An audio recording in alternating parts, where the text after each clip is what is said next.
Every generation builds a bridge between what exists and what could be. In the story of blockchain, that bridge has often been a dream to connect worlds divided by distance, politics, and technology. For Conflux, that dream began with a question.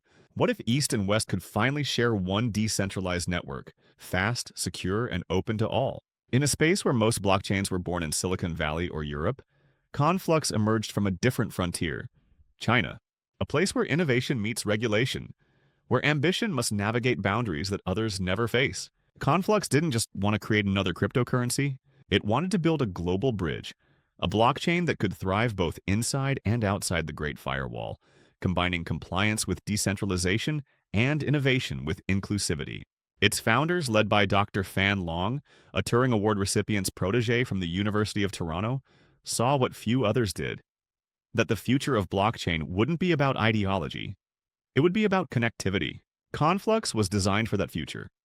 A network capable of processing thousands of transactions per second, with no congestion, no high fees, and no compromise on security. A blockchain built for real-world scale. But beyond the numbers in the code lies something deeper. A story about trust in a divided world. Because in the global crypto landscape, there are invisible walls, cultural, political, and technological.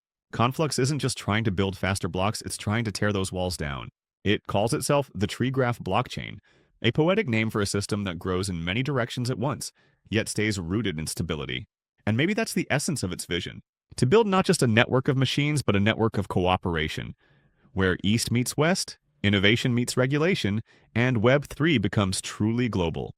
So what is Conflux really? How does it work? And can a blockchain born between two worlds become the bridge that connects them? Every blockchain begins with a moment of frustration, a problem too important to ignore. For Conflux, that problem was scalability. In 2018, as Ethereum struggled with network congestion and high fees, and Bitcoin slowed under its own success, a young computer scientist named Dr. Fan Long asked a bold question. What if blockchain could finally achieve what it promised? Decentralization, security, and scalability all at once. At the time, that idea was almost heretical. The blockchain trilemma, the belief that no network could have all three, had become accepted truth. But Long and his team refused to believe that limitation was permanent. They began designing something new, a blockchain that didn't work in a straight line. Most blockchains, Bitcoin, Ethereum, Solana, follow a chain structure where blocks are added one after another. It's simple, but it creates bottlenecks. Conflux took a different path. It built a tree graph consensus mechanism, a hybrid model that allows multiple blocks to be processed and validated simultaneously, then merges them into one secure ledger. The result? A blockchain that scales horizontally, faster, more efficient, and fully decentralized. This innovation allowed Conflux to reach thousands of transactions per second, while keeping confirmation times under a minute, without relying on sharding or layer 2 rollups. But the genius of Conflux goes beyond speed. It introduced a hybrid POW plus POS system, combining the proven security of proof of work with the economic flexibility of proof of stake. This balance keeps the network fair and secure while reducing energy consumption. And behind it all lies the tree graph algorithm, a piece of cryptographic engineering that makes Conflux stand out. Instead of forcing miners to wait for one chain to grow, the tree graph lets multiple blocks coexist. A living forest of data where consensus grows organically, not hierarchically. But Conflux's vision was never purely technical. It wanted to solve a human challenge, the growing divide between regions of the world where blockchain was thriving and those where it was restricted. That's why Conflux became known as China's public blockchain. It's one of the few public blockchains officially endorsed by Chinese regulators, allowing it to operate legally within China's strict digital framework. A massive achievement in a country cautious about decentralization. This unique position gives Conflux something rare: access. Access to both Eastern markets and Western networks. Access to collaboration between institutions and innovators. Through partnerships with global brands like McDonald's China, China Telecom, and Xinhua News Agency, Conflux began proving that blockchain could be practical, compliant, and truly international. At its core, Conflux's vision is simple but profound: to build a borderless network that connects ideas, economies, and communities, without sacrificing the principles of decentralization. In an industry obsessed with speed and speculation, Conflux is focused on connection. Because sometimes innovation isn't about creating something new. It's about uniting what was once divided. Every blockchain dreams of utility, of moving beyond speculation and actually being used. Conflux didn't just dream it, it built for it. From its early days, Conflux focused on something many projects ignored: real adoption. not just by developers and investors, but by businesses, governments, and everyday users. That's what makes the Conflux ecosystem so distinct. It's not a playground for DeFi experiments or short-term hype. It's a carefully built bridge between Web3 and the real world. One of Conflux's biggest breakthroughs came with its partnerships inside China's digital economy. While other blockchains struggled to navigate regulation, Conflux did the impossible. It became one of the only public blockchains approved for use in China. That approval opened doors few others could enter. In 2021, Shanghai's Tree Graph Research Institute, a collaboration between the Shanghai government and Conflux, was established to explore how blockchain could integrate into public and industrial systems. Everything from supply chains to data management to carbon tracking. Then came partnerships with China Telecom to develop blockchain-based SIM cards, hardware that allows users to securely store digital identities and interact with Web3 services without traditional wallets.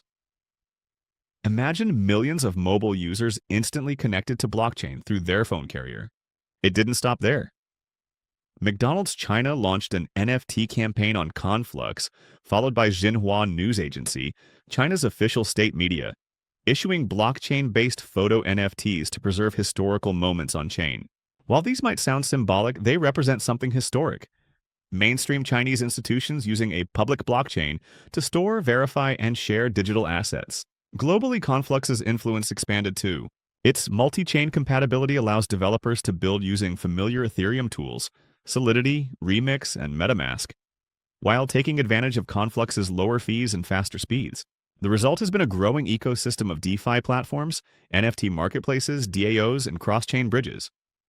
Projects like Moonswap, Shuttleflow, and Swappy brought decentralized trading and liquidity to Conflux's network, connecting users from Asia to Europe and beyond. But perhaps the most impressive thing about Conflux isn't its partnerships or speed. It's how it blends innovation with accessibility. Conflux's network fees are a fraction of what Ethereum charges. Its transactions confirm in seconds. Its hybrid consensus keeps it secure without sacrificing sustainability. And behind every transaction, every app, every NFT minted on Conflux lies a deeper story of a blockchain proving that decentralization doesn't have to mean disconnection. Conflux doesn't fight regulation, it works with it. It doesn't reject the old system, it reimagines it. For millions of users in Asia and around the world, that balance is what makes Conflux special. It's not just a crypto project. It's an infrastructure for a global digital future. It's the proof that Web3 can coexist with the real world, responsibly, inclusively, and at scale. And in an industry divided by ideology and geography, that might be its greatest innovation yet. Every blockchain that dares to bridge worlds must learn to walk a narrow path. For Conflux, that path lies between freedom and regulation, between the ideals of decentralization and the realities of global governance. Its greatest strength, being the only state-recognized public blockchain in China, is also its most delicate balancing act. Because to build within boundaries while still remaining open to the world takes more than technology. It takes diplomacy, vision, and resilience. The first challenge is trust. In a world skeptical of both extremes, unregulated crypto and overregulated states, Conflux has to prove that transparency and compliance can coexist. It must show that blockchain can serve governments and individuals without betraying either. That's not an easy task. While many celebrate Conflux's government partnerships, others question its independence. Critics argue that operating within China's framework risks compromising decentralization. But Conflux's answer has always been simple: inclusion over isolation. It believes blockchain's purpose isn't rebellion, it's collaboration. To change systems, you must first be allowed to build within them. The second challenge is competition. Conflux exists in a world dominated by giants: Ethereum, Solana, Avalanche, and countless Layer 2 networks, all racing toward scalability. To stand out, Conflux can't just be fast, it must be different. That's where its tree graph consensus and multi-chain interoperability come in.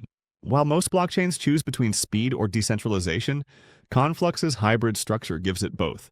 Its architecture allows it to connect with other networks through Shuttleflow, a cross-chain bridge that lets assets move freely between ecosystems: Ethereum, Binance Smart Chain, Polygon, and more. Then there's Conflux eSpace, an EVM-compatible environment that allows developers to deploy Ethereum-based dApps on Conflux without rewriting a single line of code.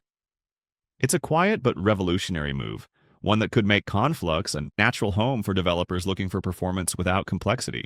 The third challenge is awareness. While Conflux is technically advanced, it remains relatively unknown outside Asia. Its branding, ecosystem growth, and global narrative still trail behind Western competitors. But that's changing. With new developer grants, global events, and collaborations with brands in Web3 gaming, NFTs, and decentralized identity, Conflux is slowly stepping onto the global stage. Looking forward, Conflux is focusing on Web3 infrastructure at national scale. It's helping cities and industries adopt blockchain for carbon credits, supply chain traceability, and identity verification. Its partnerships with universities, telecoms, and governments reflect a long-term vision. Blockchain not as speculation, but as public utility. And perhaps its most ambitious innovation yet is the Conflux network upgrade, aiming to enhance throughput, reduce latency, and improve smart contract performance, preparing the network for the next era of global adoption. But beyond code and consensus, Conflux represents a new philosophy in crypto, one that believes the future won't be built in isolation, but through integration. Because the world doesn't need another blockchain, it needs a bridge. And Conflux is quietly becoming exactly that. A bridge between economies, ideologies, and possibilities. Its challenge isn't just to grow, it's to connect. Every technology reflects the world that built it. Bitcoin was born from distrust. Ethereum was born from imagination. And Conflux, it was born from connection. In a digital age where division defines headlines, Conflux offers something rare: cooperation. It doesn't scream rebellion and it doesn't seek control. It exists somewhere in between. A blockchain that believes progress doesn't have to be polarizing. Because the truth is, no matter where you are, Beijing or Berlin, Shanghai or San Francisco, the dream of blockchain is the same: freedom, transparency, and trust. And Conflux is trying to prove that those values can thrive even within structure. It's easy to forget how revolutionary that idea is. Most blockchains grew by pushing against regulation, by staying outside the system. Conflux grew by walking through it, proving that decentralization doesn't have to live in exile. That choice may make it misunderstood, even controversial, but it also makes it necessary. Because as governments, corporations, and individuals all race to define the digital future, someone has to build the bridges and not the walls between them. Conflux's greatest contribution isn't speed or scalability, it's possibility. It's the idea that blockchain doesn't have to choose between being free and being accepted. It can be both. And that duality, East and West, old world and new, is what makes its story feel almost poetic. It's the blockchain version of a meeting point, a digital Silk Road, where innovation travels in both directions. Behind the headlines and token charts, there's a deeper meaning to what Conflux is building. It's not just infrastructure, it's an invitation to governments, developers, and dreamers to imagine a world where decentralization and diplomacy can coexist. Because in the end, technology doesn't shape humanity, we shape it. And Conflux reminds us that we don't have to build our future apart. We can build it together. It's easy to dismiss such ideas as naive, but history has always been written by those who dared to connect what others thought impossible.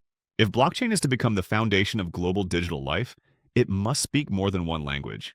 It must work across cultures, across laws, across borders. Conflux was built for that world. Its name, derived from the word confluence, means where rivers meet. And that's exactly what it is, a meeting point. Where technology meets governance, where idealism meets practicality, where the East meets the West. The future of blockchain may not belong to the loudest or the largest. It may belong to the ones who listen, who build bridges when others build walls. And if that's true, then Conflux isn't just another project. It's a symbol of what happens when innovation stops fighting boundaries and starts transcending them. Maybe that's the quiet revolution we've been waiting for. A world not divided by code, but connected by it. And at the heart of that world, flowing steadily, confidently, might just be Conflux.